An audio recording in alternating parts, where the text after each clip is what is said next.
누가복음 2장 예수님의 탄생과 어린 시절. 소제목입니다. 예수님의 탄생. 2장 1절로 7절. 나 가이사가 명하노니 제국의 모든 백성들은 들으라. 제국 내의 모든 시민들은 각자 자신이 태어난 고향으로 돌아가서 호적을 등록하도록 하라. 그 무렵 로마 황제 아우구스투스, 이분은 주전 27년에서 주후 12년까지 통치했습니다. 칙령을 내려 로마 제국 내의 모든 사람들로 하여금 호적을 등록하게 했다. 이 호적 등록은 구레뇨가 수리아의 총독으로 재임하고 있을 때에 처음 시행된 것이었다. 당시 유대 땅이 속한 팔레스타인은 로마의 행정구역상 수리아주에 포함되었다. 황제의 칙령에 의하면 로마 제국 내의 모든 사람들은 각자 자신의 고향으로 돌아가서 호적을 등록해야 했다. 로마 황제 가이사죠. 가이사는 로마 제국의 평화 구현과 원활한 세금 징수를 목적으로 제국 내 백성들의 상황을 파악하기 위해 정기적으로 인구 조사를 시행했다. 그런데 때마침 예수님의 탄생 연도에는 인구 조사가 있었다. 주전 4년경. 한편 이때의 로마 황제 아우구스투스는 로마의 초대 황제인 가이우스 율리우스 카이사르 옥타비아누스를 가리킨다. 여보, 우리도 호적을 등록하러 먼 길을 떠나야 할 텐데 당신의 몸이 만삭이라 걱정이 이만저만 아니구려.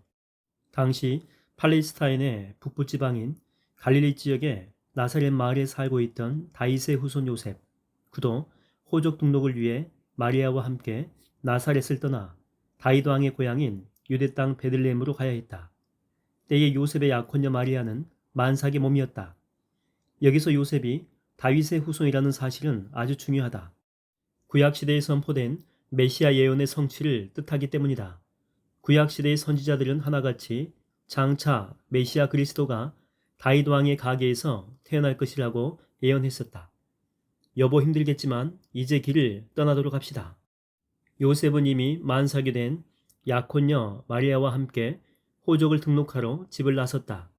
갈릴리 지역의 나사렛에서부터 유대 땅 베들레헴까지의 거리는 대략 150km, 좋기 닷새는 소요되는 먼 여행길이만큼 자칫하면 산모와 태아에 치명적인 위험을 줄 수도 있었다. 긴 여정 끝에 마침내 베들레헴에 무사히 도착한 요셉과 마리아 부부. 베들레헴에는 호적 등록을 하기 위해 각처에서 모여든 사람들로 북적댔다. 호적을 등록하는 데에도 차례를 기다려야 했다. 여보, 안색이 많이 좋지 않구려. 어디 아픈 것이요? 진통이 시작되는 거요? 아이나 다를까 요셉과 마리아가 차례를 기다리며 베들레헴에 머물고 있는 동안 다리 꽉 차고 산통이 시작되어 마침내 마리아가 아기를 낳게 되었다. 응애, 응애. 아기의 울음소리가 아주 힘찼다. 그토록 대망했던 메시아가 인류 역사 속에 탄생하는 위대한 순간이었다. 이렇게 마리아가 첫 아들을 낳고는 그 아기를 포대기에 싸서 구유에 고이 눕혀 두었다. 구유에 누이신 아기 예수. 당시 베들레헴 동네는 호적을 등록하러 몰려든 외지 사람들로 인해 북적댔다. 그래서 동네의 모든 여관들이 이미 가득 찼고 요셉 부부는 아무리 애를 써도 묵을 빵을 구할 수 없었다. 겨우 얻을 수 있었던 그들의 숙박 장소는 방이 아니라 외양간이었다. 하지만 이 같은 상황은 하나님의 계획이 반영된 것으로 구속사의 놀라운 진리를 보여준다. 그렇다. 아기 예수의 빛이 난 탄생은 그분이 하늘의 모든 영광을 뒤로하고 이 땅의 사람들을 섬기고 구하기 위해 아래로 내려오셨다는 사실을 말해준다. 또한 마소나 양, 염소 같은 가축들의 처소인 외양간, 그 외양간에 구유에 누이신 아기 예수의 모습은 장차 인류의 희생양이 되실 메시아 예수의 모습을 시각적으로 생생하게 보여준다. 소제목입니다. 천사들의 찬양과 목자들의 경배. 2장 8절에서 20절. 여보게, 오늘따라 밤하늘이 참으로 맑지 않는가? 저기 저쪽에는 유난히 밝게 빛나는 큰 별도 보이고. 아기 예수가 태어나던 그날 밤 베들레헴 근처의 들판에서는 한 무리의 목자들이 양떼를 돌보며 두런두런 얘기를 나누고 있었다. 그때였다. 하늘에서 주의 천사가 갑자기 목자들에게 나타남과 동시에 주의 영광스러운 광채가 그들을 두루 비추었다. 갑작스럽게 일어난 놀랍고 귀한 광경에 목자들은 몹시 두려워했다. 그러자 주의 천사가 목자들에게 말한다. 목자들이여, 너는 두려워하지 마라. 나는 기쁜 소식을 너희에게 전하러 왔다. 이 소식은 모든 백성들에게 아주 큰 기쁨이 될 것이니라. 목자들은 놀라고 당황했다. 여태껏 이런 일을 본 적도 없고 들은 적도 없다. 그들은 크게 두려워하며 천사의 말에 의아해했다. 그런 베들레헴 목자들에게 주의 천사가 아기 예수의 탄생 소식을 알려준다. 보라, 오늘 밤 다윗의 동네에 너희의 구주가 태어나셨다. 그분은 곧 그리스도 주이시다. 이제 너희가 포대기에 쌓여 외양간 구유에 누워있는 아기를 뵙게 되면 그분이 바로 너희의 주인인 줄 알아라. 아기 예수의 탄생 소식은 베들레헴 들판의 목자들에게 가장 먼저 알려졌다. 당시의 양치기들은 사회적으로 존중받지 못한 소외계층이었다. 예수님은 소외받고 연약하며 비천한 죄인들을 구원하시기 위해 이 땅에 오신 분이기 때문이다. 주의 천사가 목자들에게 아기 예수의 탄생 소식을 전해주고 있던 그때 갑자기 수많은 천사들로 구성된 하늘 군대가 나타나 그 천사와 함께 하나님을 찬양한다. 보라, 지극히 높은 곳에서는 하나님께 영광이요, 땅에서는 주님이 기뻐하시는 모든 사람들에게 평화로다. 하나님을 찬양한 후 주의 천사와 하늘 군대가 목자들에게로 떠나 하늘로 되돌아갔다. 그러자 베들레헴 목자들이 크게 상기된 얼굴로 서로에게 말한다. 여보게, 어서 베들레헴 마을 안으로 들어가 보세. 주께서 우리에게 알려주신 일이 정말로 일어났는지 알아보도록 하세. 베들레헴 들판에서 양떼를 돌보던 목자들은 서둘러 일어나 동리 안으로 달려갔다. 그리고는 천사의 말대로 마리아와 요셉, 그리고 구유 안에 평화롭게 누워있는 아기를 발견했다. 맞다, 저 아기다. 우리의 구주라고 천사가 알려준 아기가 바로 저기에 누워있다. 목자들은 방금 전에 자기들에게 있었던 일과 주의 천사가 그 아기에 대해서 자신들에게 말한 내용을 요셉 부부와 주변 사람들에게 알렸다. 그러자 목자들의 이야기를 들은 사람들은 저마다 크게 놀랐다. 이때 마리아는 그 모든 일을 마음속 깊이 담아두고 곰곰이 되새겼다. 사실 마리아 자신은 이미 10달 전쯤, 그러니까 그 아기를 성령으로 잉태할 때 가브리엘 천사로부터 모든 사실을 들어서 잘 알고 있었다. 베들레헴 목자들은 놀란 마음과 기쁜 심정으로 아기 예수께 엎드려 경배한 뒤 기쁜 마음으로 하나님께 영광을 돌리며 찬양하고는 자기들의 일터로 되돌아갔다. 목자들은 동방 박사들처럼 귀한 예물은 준비하지 못했다. 한밤중에 갑작스레 통보를 받았기에 부랴부랴 달려왔기 때문이다. 대신에 그들은 입고 있던 털옷을 벗어 아기 예수께 덮어드렸다. 그리하여 아기 예수는 목자들의 정성 어린 선물로 좀 더 아늑한 곳에서 첫 세상을 대면하게 되었다. 소 제목입니다. 아기 예수의 정결의식, 그리고 시므온과 안나. 2장 21절에서 40절. 아기가 태어난 지 8일째 되는 날, 요셉 부부가 아기에게 할례의식을 행할 때 마리아는 아기가 잉태되기 전에 가브리엘 천사가 자기에게 일러준 대로 아기 이름을 예수라고 지었다. 그 이름은 하나님은 구원이시다 란 뜻이다. 여보, 이제 율법에 따라 정결의식을 치르도록 합시다. 요셉과 마리아 부부는 아기를 주님께 바치려고 예루살렘 성전으로 올라갔다. 이는 주의 율법에 기록되기를 처음 태어난 마다들은 주님께 바쳐야 한다 라고 했기에 그대로 행하기 위해서였다. 그리고 주의 율법에 또 기록되기를 산모는 가난한 경우에는 산비둘기 한 쌍이나 어린 집비둘기 2마리를 주님께 드려야 한다라고 했기에 희생 제물을 주님께 드리기 위해서였다. 모세 율법에 의하면 모든 유대인들은 아기의 출생과 관련하여 3가지 의식을 치러야 했다. 첫 번째, 할례. 모든 남아는 태어난 지 8일 만에 할례를 치러야 했다. 할례란 아브라함의 후손으로 태어나 하나님의 언약 백성이 되었다는 증표로 남자 생식기에 귀두 부분을 덮고 있는 포피를 베어내는 시술행위다. 둘째, 장자의 대속. 아기가 장자일 경우 그 아기를 주님께 바친다는 표시로 태어난 지 한 달 이후에 속전을 내야 했다. 속전의 액수는 은 5세겔이었다. 셋째, 산모의 정결의식. 남자 아기를 출산했을 경우 산모는 40일 만에 산혈의 부정을 씻어낸다는 의미로 생활 형편에 맞게 규정된 희생 제물로서 주님께 제사를 드려야 했다. 본래는 1년 된 어린 양과 함께 집비둘기 새끼나 산비둘기를 바쳐야 했지만 가난한 산모들은 산비둘기 2마리나 집비둘기 새끼 2마리도 허용되었다.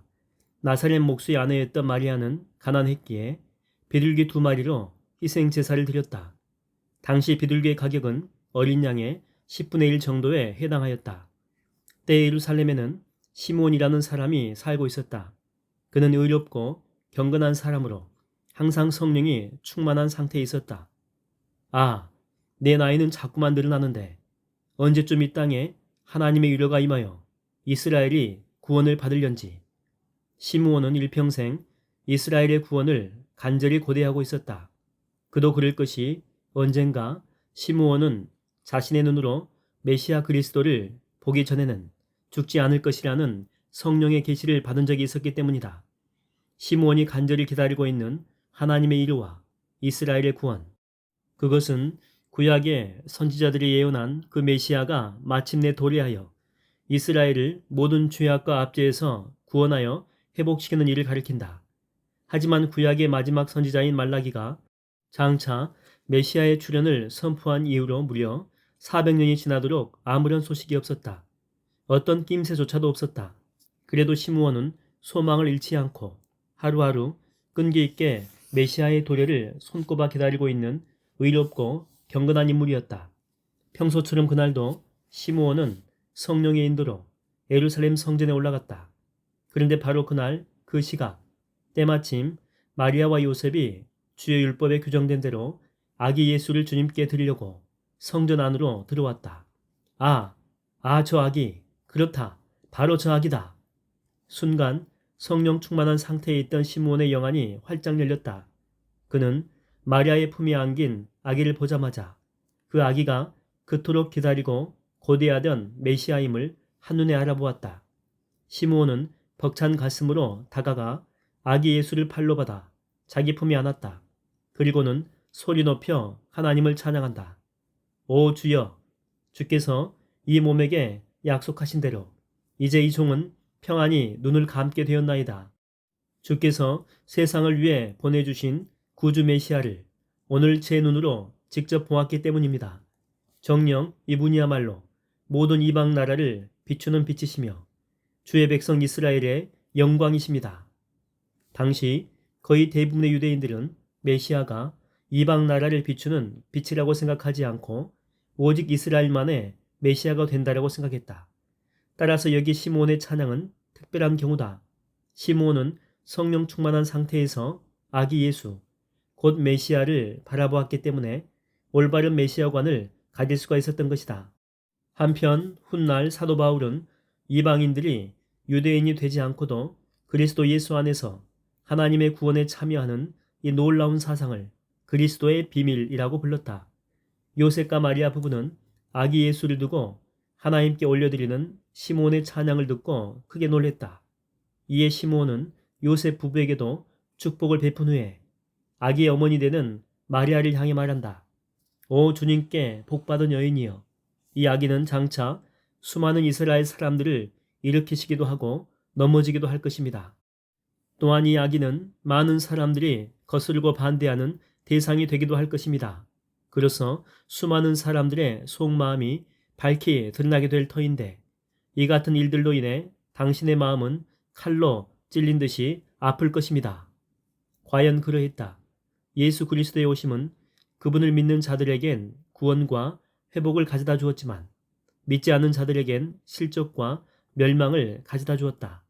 또한 마리아는 자기 육신의 아들인 예수를 거스르고 대적하며 비방하는 이들로 인해 크나큰 심적 고통을 겪었다. 따라서 마리아는 하나님 편에서는 크게 복받은 여인이었지만 인간 편에서는 시달리고 고난받는 여인이었다. 그날 그 시각쯤 안나라는 사람도 예루살렘 성전에 있었다. 그녀는 신실한 여성 예언자였는데 아셀 지파에 속한 바누엘의 딸로 매우 나이 많았다. 그녀는 결혼한 지 7해 만에 남편을 잃고 84살이 되는 그때까지도 여전히 과부로 살고 있었다. 그녀 역시 시므온처럼 하나님의 구원을 기다리는 경건한 여자였다. 그녀는 밤낮으로 기도하고 금식하고 예배를 드리면서 날마다 성전에서 살다시피 했다. 그날도 안나는 마리아의 정결의식이 진행되는 도중에 예루살렘 성전에 들어왔다가 때마침 아기 예수를 직접 보게 되었다. 그녀 역시 성령 충만한 상태였기에 마리아의 품에 안긴 아기 예수를 보고는 그 아기가 그토록 소망하던 메시아 그리스도임을 단번에 알아차릴 수 있었다. 오 메시아, 우리의 소망이며 구원이신 메시아다. 오 주님, 이 몸 생전에 우리 주 메시아를 직접 보게 하시니 진실로 감사드립니다. 안나는 벅차오르는 감격에 크게 겨워하며 하나님께 감사를 드렸다. 그런 후에 예루살렘의 구원을 간절히 기다리는 사람들에게 그 아기에 대해 이야기해 주었다. 여기서 예루살렘의 구원은 1차적으로는 예루살렘, 곧 이스라엘이 이방인의 압제에서 해방되는 것을 말한다. 그러나 궁극적으로는 영적 이스라엘 되는 하나님의 백성들이 사탄의 압제에서 벗어나 영원한 생명을 얻는 것을 가리킨다. 주의 율법에 따라 예루살렘 성전에서 모든 일을 마친 요셉과 마리아 부부. 그들은 길을 떠나 다시 고향 동네인 갈릴리 지역의 나사렛으로 돌아왔다. 예루살렘에서 나사렛까지의 거리는 대략 155km, 도보로는 닷새 정도 걸리는 거리다. 이후로 세월은 흘러갔고 아기 예수는 무럭무럭 자라났다. 자라면서 예수는 날로 강건해졌고 지혜가 충만해졌다. 무엇보다 하나님의 은혜가 항상 예수 위에 풍성히 임했다. 아버지 요셉은 여전히 목수일을 했고 아이 예수를 위해 책상도 만들고 앉을 의자도 만들어 주었다. 소 제목입니다. 예수의 소년 시절 12살 때의 일화 2장 41절에서 52절. 해마다 6월절이 되면 예수의 부모는 예루살렘으로 올라갔다. 모세 율법은 명하기를 매년 3번의 주요 절기 곧 6월절, 오순절, 초막절 때에는 유대인 남자들은 예루살렘에 올라가 그 절기들을 지키도록 했다. 하지만 바빌로니아 포로 시대, 이때가 주전 6세기입니다. 이 이후로 세계 곳곳에 흩어져 살게 된 유대인들로서는 이 같은 율법을 지키기가 현실적으로 매우 어렵게 되었다. 그럴지라도 주님을 섬기는 경건한 유대인들은 이스라엘의 최대 절기인 6월절만이라도 꼭 참석하려고 했었다. 6월절은 이스라엘 백성들이 430년에 걸친 이집트의 압제에서 벗어난 민족 해방의 날이었다. 예수가 12살 되던 해 예수의 부모 요셉과 마리아입니다. 이들은 관례대로 예루살렘으로 올라갔다. 특별히 이때는 예수의 부모가 소년 예수를 데리고 함께 올라갔다. 유대인 소년들은 13살이 되면 계명의 아들이 되어 하나님의 율법을 책임있게 지켜야 하는 성인의식을 치렀다. 그보다 한 살 적은 12살 때에는 예루살렘에서 거행되는 절기에 참여함으로써 계명의 아들이 된다는 것이 무엇을 의미하는지 배우고 깨닫는 기회로 삼았다.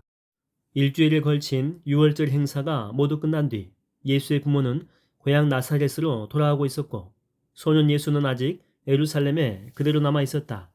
하지만 예수의 부모는 그 사실도 모른 채 계속 길을 가고 있었다. 그들은 예수가 일행 중에 끼어 있으려니 생각하고는 하루길을 갔다. 그러다가 문득 예수가 생각나서 친척들과 아는 사람들 사이에서 예수를 찾기 시작했다. 그러나 아무 데서도 예수를 찾지 못하자 예수의 부모는 예루살렘으로 다시 발길을 돌렸다. 예수의 부모는 어찌하여 아들이 없어진 줄도 모른 채 하루길이나 갈 수 있었을까? 충분히 그럴 수 있었다. 예수의 부모인 요셉과 마리아가 예수에 대해 무신경했기 때문이 아니다. 당시의 절기를 지키기 위한 예루살렘 순례단은 같은 마을의 이웃들과 친지들의 그룹으로 구성되어 있었다. 또한 여자들과 어린아이들은 남자들의 그룹과 따로 떨어져 여행했다. 당시 12살 된 예수는 그중 어느 쪽으로도 포함될 수 있었기 때문에 예수의 부모는 당연히 소년 예수가 서로 다른 그룹에 끼어 여행하고 있는 줄로 생각했다.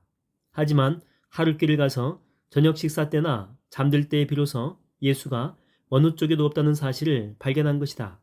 그래서 부모는 아들을 찾으러 부랴부랴 예루살렘으로 되돌아간 것이다. 아, 아무 사고 없이 제발 무사히 할 텐데. 예수의 부모는 애타는 심정으로 여기저기 수소문하며 소년 예수를 찾아다녔다. 그러다가 사흘 후에야 예수의 부모는 예루살렘 성전뜰에서 아들을 발견했다. 아, 저기에 예수가 있다. 예수의 부모는 뛸 듯이 기뻤다. 그런데 예수는 아주 태연하고 의연했다. 부모를 잃은 것 같은 소년의 모습이 결코 아니었다. 그때 예수는 유대인 랍비들에서 율법 선생들입니다. 그들 사이에 앉아서 그들의 말을 듣기도 하고 묻기도 하고 있었다. 쟁쟁한 율법 학자들을 상대로 무언가를 토론하는 모습이었다. 시골 나사렛에서 가난한 목수의 아들로 자라난 12살 소년의 모습이라고는 믿기 어려웠다. 더욱 놀라운 것은 그때 소년 예수의 말을 듣고 있던 사람들이 하나같이 그의 기이한 슬기와 탁월한 지혜에 크게 경탄하고 있다는 사실이었다. 예수의 부모 역시 그러한 광경을 보고서 크게 놀랬다. 하지만 어머니 마리아가 금세 마음을 가다듬고 예수에게 말한다. 얘야, 왜 이리 우리 속을 태우는 것이냐? 나와 네 아버지가 너를 찾느라 얼마나 헤매는지 모른단다. 대체 왜 우리를 따라오지 않고 여태까지 여기에 남아있단 말이냐? 예수는 조금도 놀라거나 당황한 기색 없이 아주 담담하게 대답한다. 어머니, 왜 저를 그리 애타게 찾으셨나요? 제가 당연히 제 아버지의 집에 있으려는 사실을 어찌 모르셨나요? 아니 얘야, 그게 무슨 말이냐? 아버지의 집이라니. 이때 예수의 부모는 예수의 말이 무슨 뜻인지 제대로 깨닫지 못했다. 요셉과 마리아 부부는 예수의 출생 전에 예수의 메시아됨에 관해 하나님의 계시를 받은 적이 있지만 예수를 키우면서는 구체적인 삶의 일상 속에서 그 사실을 잊고 지냈던 탓이다. 여하튼 부모를 만난 소년 예수는 예루살렘 성전뜰에 나서서 부모를 따라 고향 나사렛 마을로 돌아왔다.